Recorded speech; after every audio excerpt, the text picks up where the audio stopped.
नमस्कार मित्रांनो, आज आपण इयत्ता 6वीच्या सामान्य विज्ञान या पाठ्यपुस्तकातील पाठ क्रमांक 10 बल व बलाचे प्रकार हा भाग आपण आज पाहणार आहोत। चला तर मग सुरू करूया। मुलांनो, हे चित्र पहा, त्याचं निरीक्षण करा। आता काही प्रश्नांची उत्तरे द्या। वल्ल्याच्या सहाय्याने रेटा न देता नाव पाण्यात पुढे जाईल का? तर याचं उत्तर नाही असं आहे। कारण जर वल्ल्याच्या सहाय्याने आपण पाणी जर मागे ओढले नाही तर आपले नाव पुढे जाणार नाही। आता दुसरा प्रश्न, बैलगाडी पुढे जाण्यासाठी जोर कोण लावतो? तर याचं उत्तर बैल असं आहे। कारण बैल हे बैलगाडी ओढतात, म्हणजेच बैल हे बैलगाडीला जोर लावतात, त्यामुळे बैलगाडी पुढे ओढली जाते। आता तिसरा प्रश्न, फुटबॉल खेळत असताना चेंडू कशामुळे गतिमान होतो? त्याची दिशा कशी बदलते? फुटबॉल खेळत असताना आपण फुटबॉलला लात मारली किंवा पायाने ढकलले की फुटबॉल हा गतिमान होतो आणि त्याची दिशा बदलते।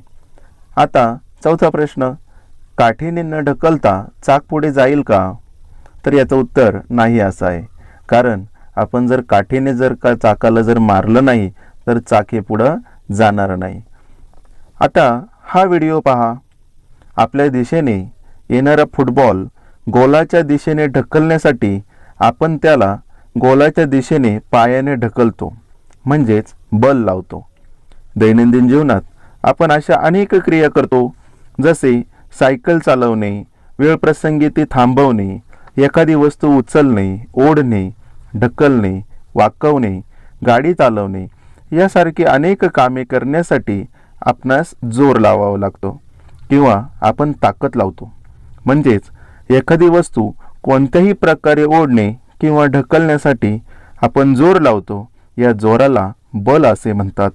मुलांनो, एक गोष्ट लक्षात घ्या, कोणतीही वस्तू स्वतःहून जागा बदलत नाही। त्या वस्तूला हलवण्यासाठी जोराची म्हणजेच बलाची आवश्यकता असते। आता हा व्हिडिओ पहा।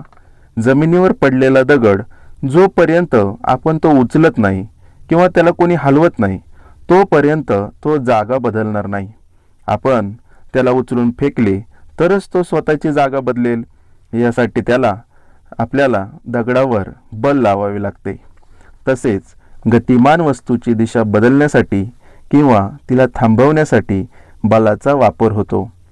एखादी वस्तू गतिमान असणे म्हणजे त्या वस्तूला वेग असतो, म्हणजेच स्पीड असतो। जसे एखादी गाडी वेगाने धावत असते, तिची दिशा बदलण्यासाठी आपल्याला गाडीचे हँडल वळवावे लागते। तसेच गाडी थांबवण्यासाठी ब्रेक लावावा लागतो। या क्रियेत आपल्याला बलाचा वापर करावा लागतो। आता हे सांगा, एखादी स्प्रिंग आपल्या हातात घेऊन ताणली की काय दिसेल? आता हा व्हिडिओ पहा। ही आहे पेनातील एक स्प्रिंग। स्प्रिंग ही तारेचे गोलाकार वेटोळे असलेली आपल्यास दिसते। ही स्प्रिंग ताणल्यावर आपणास तारेचा आकार लांब होताना दिसतो, तार सरळ होताना आपल्याला दिसते। आता हे पहा, लोहाराने तापून लाल झालेल्या लोखंडी वस्तूवर हातोडा मारल्यास काय होते? भट्टीत लोखंड तापून लाल झाल्याने ते प्रसरण पावते। अशा लोखंडावर हातोड्याने घाव घालून त्यास हवा तसा आकार देता येतो। आता आपण बलाचे प्रकार पाहूया। बलाचे एकूण 6 प्रकार पडतात। पहिला प्रकार आहे स्नायुबल, दुसरा आहे यांत्रिक बल, तिसरा आहे गुरुत्वीय बल, चौथा आहे चुंबकीय बल, पाचवा प्रकार आहे घर्षण बल, 6वा प्रकार आहे स्थितिक विद्युत बल। हे सर्व प्रकार आपण सविस्तरपणे पाहणार आहोत। प्रथमतः आपण स्नायुबल पाहूया। मागाशी पाहिलेल्या चित्रामध्ये या सर्व क्रियांमध्ये शरीरातील हाडे व स्नायूंच्या सहाय्याने हालचाली घडून येतात। आता हा व्हिडिओ पहा। यातील व्यक्ती आपल्या स्नायुबलाचा वापर करून वजन उचलते। यावरून आपल्या लक्षात येते की स्नायूंच्या सहाय्याने लावलेल्या बलाला स्नायुबल असे म्हणतात। आता थोडा विचार करा, तुम्ही रोजच्या जीवनात स्नायुबलाचा वापर करून कोणती कामे करता याची यादी करा। आता आपण दुसरा प्रकार यांत्रिक बल याविषयी पाहूया। सध्याचे युग हे विज्ञानाचे युग आहे. या विज्ञान युगात विविध शोध लागत आहेत, विविध टेक्नॉलॉजी निर्माण होत आहेत. टेक्नॉलॉजीचा वापर करून विविध यंत्रे तयार होत आहेत. सकाळी उठल्यापासून रात्री झोपेपर्यंत माणूस यंत्राच्या सहवासामध्ये वावरतो आहे. जुन्या काळात आपण मिरची वाटण्यासाठी पाटा वरवंटा तसेच इतर कामासाठी उखळ, खलबत्ते, धान्य दळण्यासाठी जाते यासारख्या वस्तू आपण वापरत होतो. आजही काही घरांमध्ये या वस्तू आपणास पाहावयास मिळतात. याद्वारे केलेली कामे ही वेळ खाऊ होती. आज अनेक कामे करण्यासाठी आपण वेगवेगळ्या यंत्रांचा वापर करतो. काही यंत्रे चालवण्यासाठी स्नायुबलाचा वापर होतो, तर काही यंत्रे ही लाईटीवर अथवा इंधनाचा वापर करून चालवली जातात. अशा यंत्रांना स्वयंचलित यंत्रे असे म्हणतात, कारण या ठिकाणी यांत्रिक बल वापरले जाते. उदाहरणार्थ, शेतीसाठी आज ट्रॅक्टरचा वापर करून वेगवेगळी कामे केली जातात. ही कामे करताना यंत्राद्वारे जोर लावला जातो, म्हणजेच यांत्रिक बल वापरले जाते.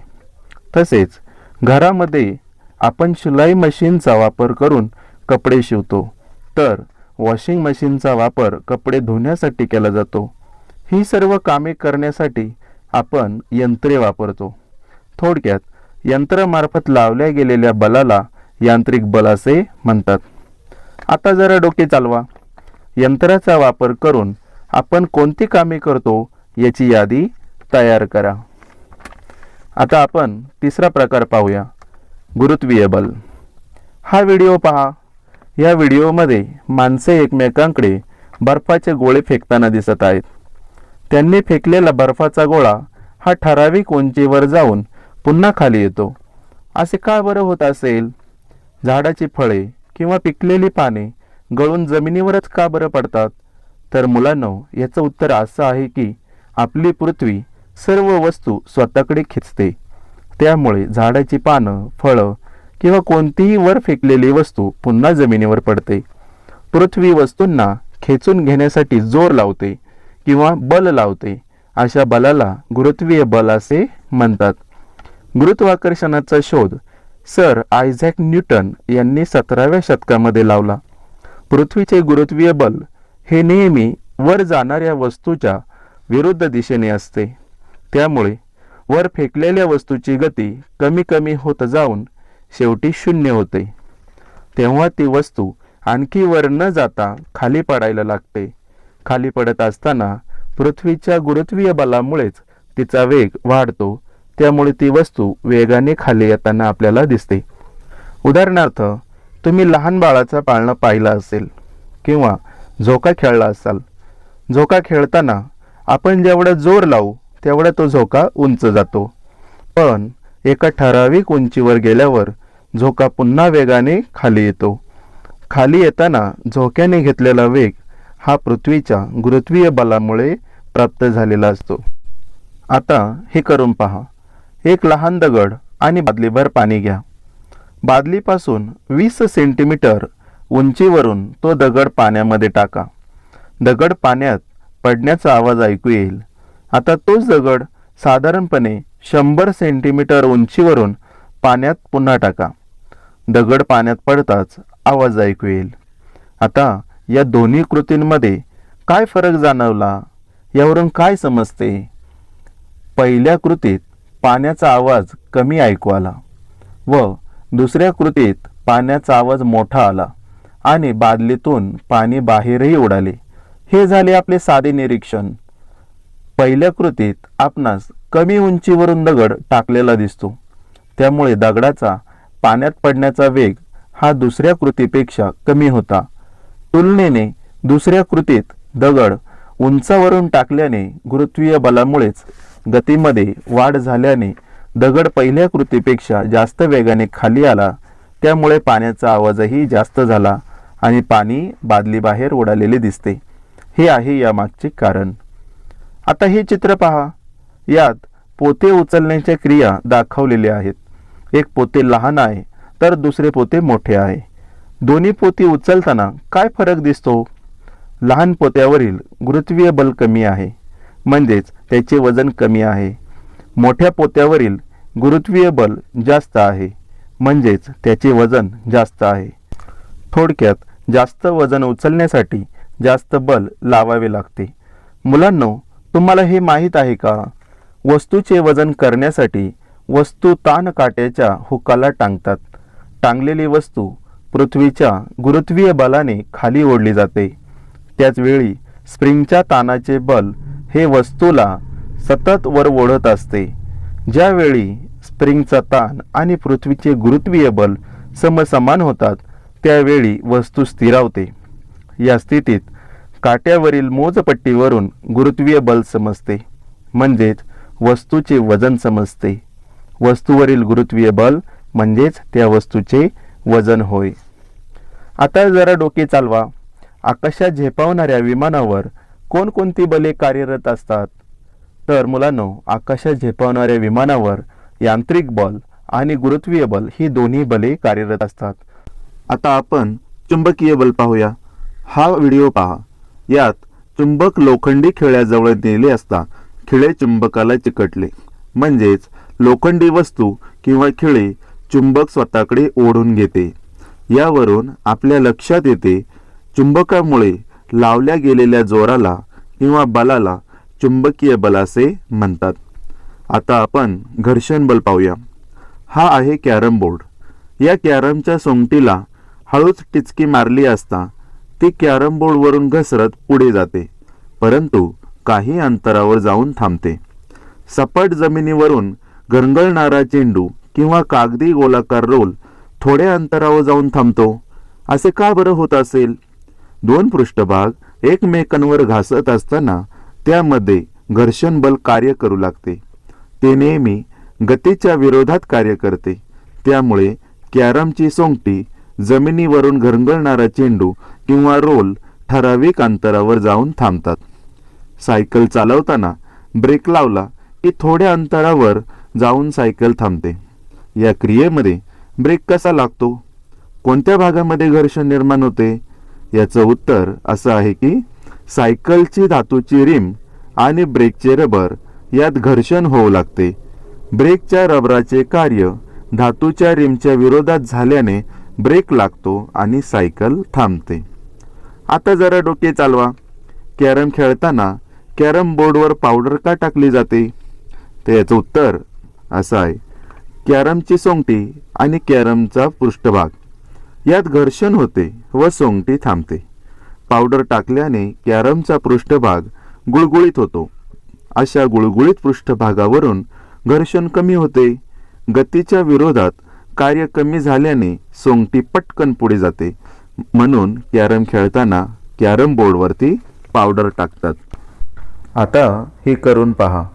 गुळगुळीत कागदाचे तसेच सँडपेपरचे दोन तुकडे घेऊन एकमेकांवर घासून पहा. काय लक्षात येईल? गुळगुळीत पृष्ठभाग एकमेकांवरून सहज घासता येतात, कारण त्यामध्ये घर्षण बल कमी असते. तर खडबडीत पृष्ठभाग एकमेकांवरून सहज घासता येत नाहीत, कारण त्यामधील घर्षण बल जास्त असते. जमिनीवरून चालताना घर्षण बलामुळेच पुढे जाणे शक्य होते. घर्षण नसेल तर आपण जमिनीवरून पाय घसरून पडतो. उदाहरणार्थ, तेलकट किंवा ओल्या फरशीवरून चालताना घसरण्याची शक्यता जास्त असते. चिखलात अडकलेल्या मोटारीला बाहेर काढण्यासाठी लाकडी फळी का टाकली जाते? लाकडी फळी टाकल्याने चाक व फळीमधील घर्षण बल निर्माण होते आणि चिखलातून मोटार काढता येते. थोडक्यात गरजेप्रमाणे घर्षण बल कमी अधिक करता येते. आता आपण स्थितिक विद्युत बल याविषयी माहिती पाहूया. प्लास्टिकचा कंगवा तेल न लावलेल्या केसांवर घासून कागदाच्या तुकड्याजवळ नेल्यास काय होते? आता ही कृती आपण प्रत्यक्षात करून पाहू.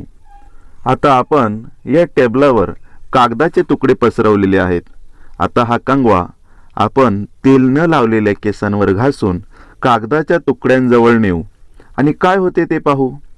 आता काय दिसते पहा. या कंगव्याला कागदाचे तुकडे चिकटताना दिसत आहेत. म्हणजेच कंगवा केसावर घासल्याने त्यात विद्युत भार निर्माण झाल्याने कागदाचे तुकडे कंगव्याला चिकटताना आपणास दिसले. यावरून आपल्या असे लक्षात येते की रबर, प्लास्टिक, एबोनाइट यासारख्या पदार्थांवर विद्युत भार निर्माण होतो. अशा विद्युतभारित पदार्थांमध्ये जे बल निर्माण होते त्याला स्थितिक विद्युत बल असे म्हणतात. आता आपण एकत्रित बले पाहूया. मुलांनो, एखादी क्रिया घडताना विविध प्रकारची बले वस्तूवर कार्य करतात व ती क्रिया पूर्ण होते. आता हा रोलर कोस्टरचा व्हिडिओ पहा आणि विचार करा, यात कोणकोणती बले कार्य करत असतील. या रोलर कोस्टरमध्ये यांत्रिक बल, घर्षण बल तसेच गुरुत्वीय बल ही बले एकत्रितपणे कार्य करतात, तेव्हा ही क्रिया पूर्ण होते. आता हे सेलबोर्डचे चित्र पहा. या सेलबोर्डचा वापर करून काही माणसे समुद्राच्या लाटांवरती काही चित्तथरारक अशा कसरती करताना दिसतात. अशाच बोर्डचा वापर करून समुद्राच्या लाटांवरती कसरती करणारा हा व्हिडिओ पहा. या कसरती करताना सुद्धा अनेक बले एकत्रितपणे कार्य करत असतात व ती कृती पूर्ण होत असते. मुलांनो, या ठिकाणी आपला हा पाठ संपत आहे. सुरुवातीपासून आतापर्यंत आपण अनेक गोष्टी पाहिल्या, ऐकल्या आणि समजून घेतल्या. आता आपण या पाठातून काय शिकलो ते पाहूया. या पाठातून आपल्याला एक गोष्ट शिकलो की दैनंदिन जीवनामध्ये विविध क्रिया पार पाडण्यासाठी बलाची आवश्यकता असते. वस्तू गतिमान करण्यासाठी किंवा तिची दिशा बदलण्यासाठी तसेच वस्तूचा आकार बदलण्यासाठी बलाची आवश्यकता असते. आपण दुसरी गोष्ट शिकलो, बलाचे स्नायू बल, यांत्रिक बल, गुरुत्वीय बल, चुंबकीय बल, घर्षण बल आणि स्थितिक विद्युत बल असे विविध प्रकार पडतात. तर या ठिकाणी आपला हा पाठ संपत आहे. धन्यवाद.